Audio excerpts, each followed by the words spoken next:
की ते अजितदादाच्या आणि फडणवीस साहेबाच्या पायावर जाऊन पडलं. पायात चाटी तर त्यांची कव्हावी त्याच्यातून सोडायसाठी. त्याला लय पाया चाटायची सवय, खोटं बोलणार आणि दिली क्लीन चिट त्यातून.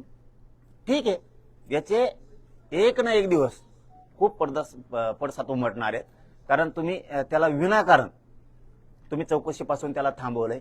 आणि अजितदादांनी ना असले विषारी लोक पाळायला नाही पाहिजेत. असले वाईट कृत्य घडून आणणारे जे की निर्गुण खून घडून आणतात. संतोष देशमुखांचा त्यांनी निर्गुण खून घडूनच आणलेला आहे.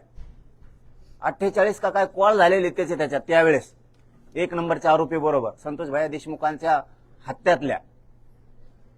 त्याला अटक नाही केलं. महादेव मुंडेंच्या प्रकरणातलं सुद्धा माहिती आहे त्याला, बापू आंधळेच्या सुद्धा माहिती आहे.